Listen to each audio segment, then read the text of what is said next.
जय हिंद साथियों। स्वागत है आपका अपने यूट्यूब चैनल वीआईपी टेक्नो में। साथियों, आज हम लोग बात करेंगे बिहार सरकार द्वारा जो बिहार तकनीकी सेवा आयोग यानी बीटीएससी द्वारा विज्ञापन निकाला गया है। विज्ञापन संख्या 22/2023 व्यवसाय अनुदेशक इलेक्ट्रीशियन के पद पर नियमित नियुक्ति हेतु इसी तरह 30 पदों पे निकला है। ठीक है, आईटीआई के केवल आईटीआई वाले लड़कों के लिए ये निकला है, डिप्लोमा वाले फार्म नहीं निकला है। ठीक है, आईटीआई वालों का ये अलग एग्ज़ाम कराएगा और डिप्लोमा वालों के लिए अलग एग्ज़ाम कराएगा। ठीक है, तो अभी आईटीआई योग्यता वालों के लिए ही फॉर्म निकला है, उसी पे हम लोग चर्चा करेंगे। तो चलिए हम लोग ज़्यादा देर न करते हुए आगे चलते हैं। देखिए, व्यवसाय अनुदेशक ये इलेक्ट्रीशियन का है, इसी तरह अलग अलग ट्रेड का ये निकाला है चूँकि एक ही नोटिफिकेशन है। ठीक है, चलिए देखते हैं।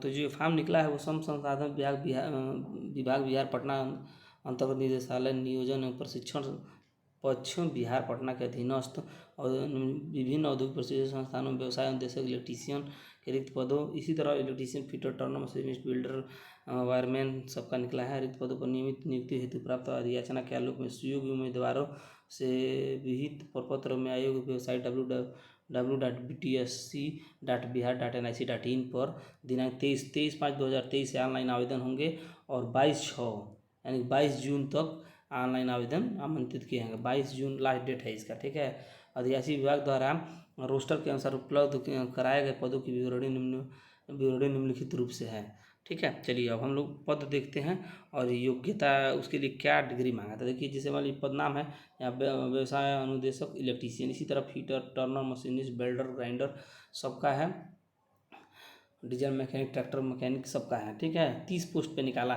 30 अलग अलग जो पद नाम है, ठीक है, ट्रेड है, उसके लिए अलग अलग अनुदेशक ये वैकेंसी निकाला है। चलिए, वेतनमान जो है वेतनमान 9,300 से 34,800 है। अपग्रेड पे 4200 ग्रेड पे है। वेतन स्तर 6 है। ठीक है, लेवल 6 की वैकेंसी है। शैक्षिक योग्यता की हम लोग बात करें, शैक्षिक अर्हता की, तो देखिए शैक्षिक अर्हता में इलेक्ट्रीशियन व्यवसाय में राष्ट्रीय शिक्षिता प्रमाण पत्र या राष्ट्रीय व्यवसाय प्रमाण पत्र। इसी तरह अगर इलेक्ट्रीशियन वाले में भरना आपको तो फीटर में भरना है तो फीटर में आईटीआई होना चाहिए, शिक्षुता प्रमाण पत्र होना चाहिए या राष्ट्रीय व्यवसाय प्रमाण पत्र होना चाहिए। ठीक है, जिस ट्रेड में भरेंगे उसमें आईटीआई आपको होना चाहिए या अप्रेंटिस होना चाहिए। चलिए, अनुभव की बात करें तो राज्य सरकार भारत सरकार से मान्यता प्राप्त किसी भी उद्योग संस्था से संबंधित क्षेत्र में काम करने का या किसी संगत तकनीकी अध्यापक प्रशिक्षक के रूप में न्यूनतम 3 वर्ष का अनुभव चाहिए। ठीक है, 3 वर्ष, या आप किसी कंपनी में काम किए, सेंट्रल गवर्नमेंट या स्टेट गवर्नमेंट के अधीन, या आप किसी आईटीआई में प्रशिक्षण का काम किए हों। ठीक है, 3 वर्ष का अनुभव चाहिए। और देखिए तीसरे नंबर पर है प्रशिक्षण शिक्षण देने के लिए अधिमान्य अर्हता। देखिए, अधिमान्य अर्हता जो है संबंधित व्यवसाय में क्राफ्ट इंस्ट्रक्टर ट्रेनिंग स्कीम यानी CITS का 1 वर्षीय प्रमाण पत्र होना चाहिए। ठीक है, लेकिन ये कंपलसरी नहीं है। यूपी में जिससे फॉर्म आया था 2022 में, तो उसमें CITS अनिवार्य था, लेकिन बिहार में CITS का कोर्स जो है क्राफ्ट इंस्ट्रक्टर ट्रेनिंग स्कीम का जो कोर्स है CITS, जिसे CTI पहले कहा जाता है, वो बिहार में कंपलसरी नहीं है। यानी कि आपके पास अगर CITS की डिग्री नहीं है तभी भी आप इस फार्म को भर सकते हैं। आपके लिए अच्छी खबर है। ठीक है, चलिए आगे हम लोग देखते हैं। देखिए, नोट में यहाँ पे लिखा भी है, नोट में वैसे आवेदक जो विभिन्न व्यवसाय के लिए यथाविहित अधिमान्य अर्हता नहीं रखते हैं वे भी नियुक्ति हेतु आवेदन कर सकते हैं, परंतु यदि उनका चयन हो, देखिए कर उसका अगर चयन हो जाता है तो कार्यभार ग्रहण करने के 3 वर्ष के अंदर वो CITS का कोर्स उनको पूरा करना पड़ेगा। उसके लिए वो संस्था आपको छुट्टी देगी 1 साल की, और अगर आप 1 साल में पूरा नहीं कर पाते तो आपको 1 साल और मौका दिया जाएगा। ठीक है, उसके बाद से आप पे विचार किया जाएगा कि क्या किया जाए। अगर आप CITS का कोर्स पास नहीं कर पाते हैं तो ये आगे विचार किया जाएगा। ठीक, अब चलिए हम लोग जो सीटों का आरक्षण है उसको देख लीजिए। इलेक्ट्रीशियन के लिए है पर्टिकुलर। ठीक है, फीटर के अलग है, फीटर का भी अभी हम बता देंगे। तो देखिए, अनारक्षित श्रेणी में 63 सीट है। ठीक है, और महिला के लिए 21 है। इसी में से 21 सीट महिला के लिए हैं। आर्थिक रूप से कमजोर वर्ग के लिए 16 सीट है, और इसी में से 5 सीटें जो हैं इसमें आरक्षित। देखिए क्या बिहार में क्या है कि महिलाओं के लिए 35% सीटें आरक्षित। देखिए यहाँ पे लिखा है, इनमें महिलाओं के लिए 35% क्षैतिज आरक्षण के फलस्वरूप अनुमान्य पदों की कुल संख्या यानी 63 उसमें से किस निकाल दीजिए, किस पद महिलाओं के लिए 63 कोटिवार रिक्तियों की संख्या है, टोटल है अनारक्षित यानी सामान्य वर्ग के लिए। आर्थिक रूप से कमजोर वर्ग जो है वो 16 है सीट और 5 महिलाओं के लिए है। अनुसूचित जाति के लिए देखिए 27 सीट है और 9 है महिलाओं के लिए। अनुसूचित जनजाति के लिए 2 सीट है और एक भी सीट नहीं है इसमें महिलाओं के लिए। अत्यंत पिछड़ा वर्ग के लिए 25 सीट है। अत्यंत पिछड़ा वर्ग के लिए महिलाओं के लिए 9 सीट है।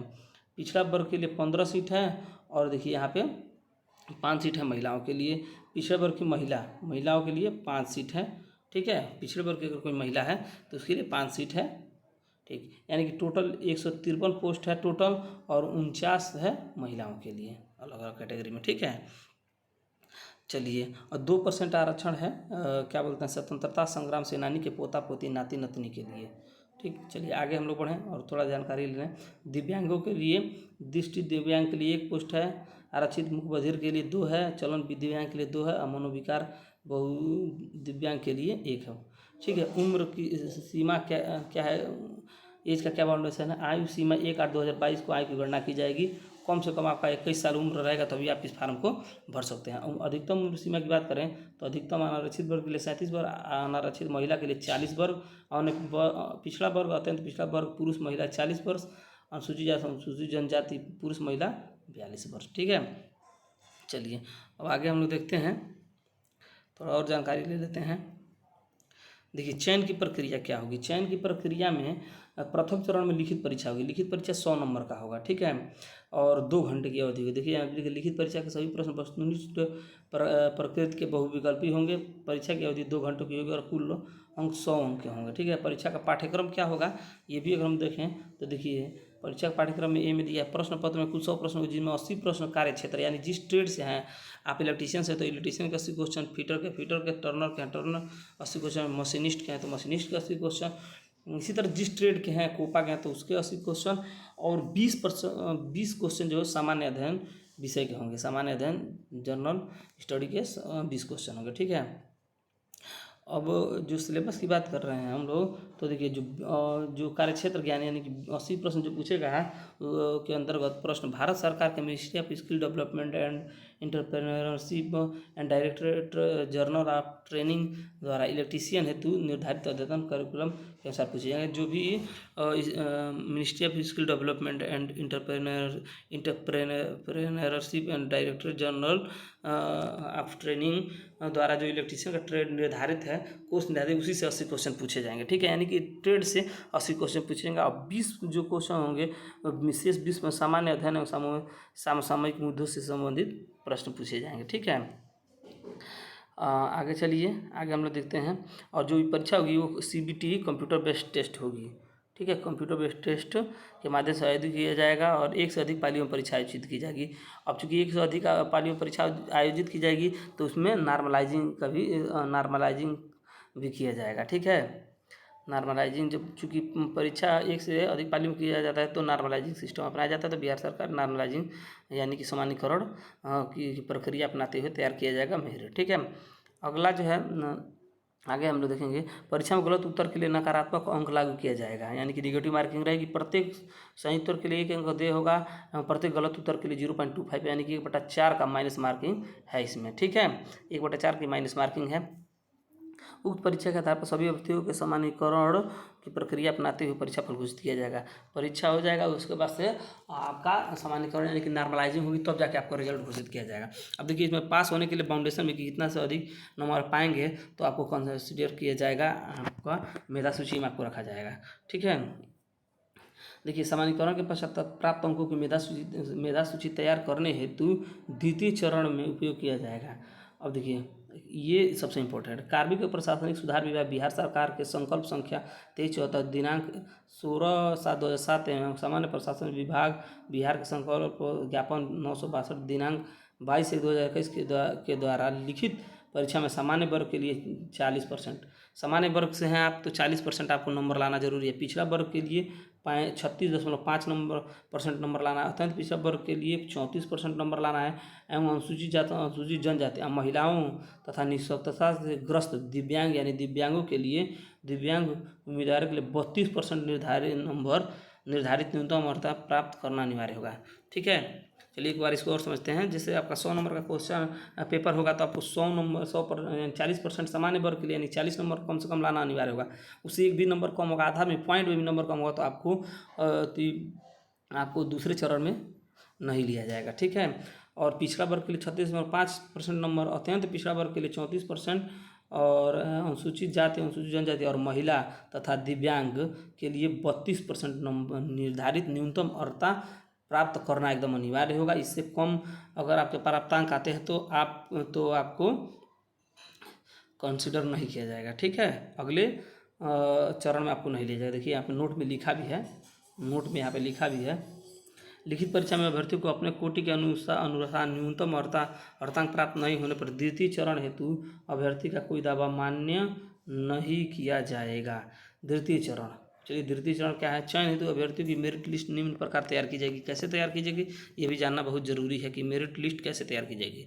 देखिए लिखित परीक्षा से प्राप्त अंकों का 50% प्रत्येक अभ्यर्थी को दिया जाए। जो भी 100 नंबर का क्वेश्चन होगा, जितना भी आप नंबर लाएंगे उसका 50% अंक आपको दिया जाएगा। ठीक है।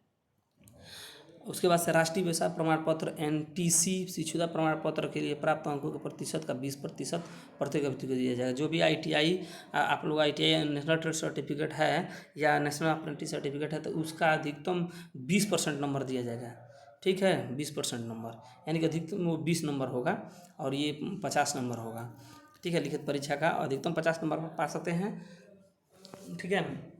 50% लिखित परीक्षा का, 20% ITI और अप्रेंटिस का 20%, और CITS परीक्षा में प्राप्त अंकों के प्रतिशत का 30% प्रत्येक अभ्यर्थी को दिया जाएगा। यानी कि CITS में जो आपका जितना परसेंटेज है उसका 30% नंबर आपको दिया जाएगा। श्रम संसाधन विभाग के अंतर्गत निदेशालय नियोजन और प्रशिक्षण पक्ष के अधीन औद्योगिक प्रशिक्षण संस्थानों व्यवसाय उद्देश्यों के पद पर संविदा पर नियोजित एवं कार्यरत अभ्यर्थियों को प्रतिवर्ष की गई संतोषजनक सेवा के लिए 5 अंक प्रतिवर्ष की दर से अधिकतम 25 अंकों की अधिमानता किसी वर्ष के अंश के लिए कार्यदायी कार्य दिवसों की संख्या में 5 से गुणा करने के पश्चात 365 भाग देकर प्राप्त अनुपातिक अंक जोड़ा जाएगा, दी जाएगी। देखिए जैसे संविदा पे आप काम किया, गेस्ट फैकल्टी के रूप में काम किए हैं किसी सरकारी ITI में, तो प्रत्येक वर्ष के आधार पर आपको 5 नंबर दिया जाएगा और अधिकतम 25 अंक दिया जाएगा।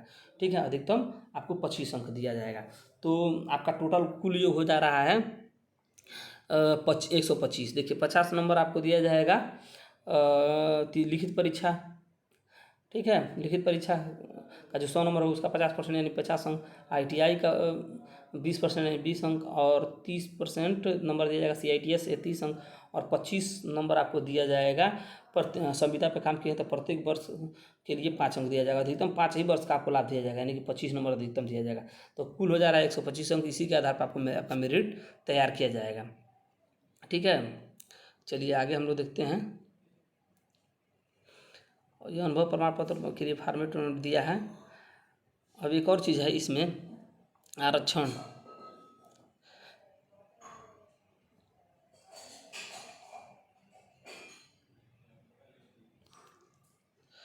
अब देखिए यहाँ पे क्या कर रहा है, केवल जाति प्रमाण पत्र के आधार पर पिछड़ा एवं अत्यंत पिछड़ा वर्ग के उम्मीदवारों को आरक्षण का लाभ दे नहीं होगा। पिछड़ा एवं अत्यंत पिछड़ा वर्ग के सदस्यों हेतु क्रीमीलेयर रहित प्रमाण पत्र संलग्न करना अनिवार्य होगा। क्रीमीलेयर रहित प्रमाण पत्र से इतर अन्य जाति प्रमाण पत्र मान्य नहीं होगा। यानी कि आप केवल उस जाति के हैं इससे मतलब नहीं है, आपको उसका प्रमाण पत्र भी प्रस्तुत करना पड़ेगा। ठीक है। और एक और चीज़ यहाँ पे कह रहा है, आय एवं परिसंपत्ति पर संबंधित प्रमाण पत्र निर्गत किए जाने की तिथि से 1 वर्ष के लिए वैध माना जाएगा। 1 वर्ष के लिए वैध। इस विज्ञापन हेतु वित्तीय वर्ष 2022-23 के आधार पर निर्गत EWS प्रमाण पत्र मान्य होगा। अगर आप EWS के अंतर्गत आते हैं तो 2022 और 23 के बीच का ही आपको EWS का सर्टिफिकेट चाहिए। 1 वर्ष से पुराना का नहीं चाहिए। भी ये देखिए क्लियर कर दिया है। ठीक है।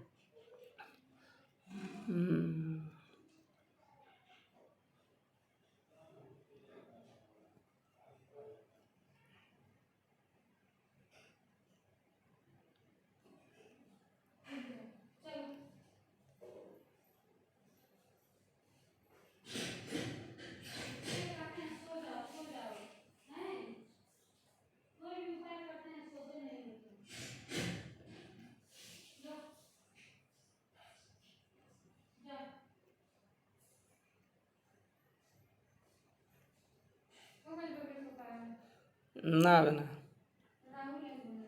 आओ तनी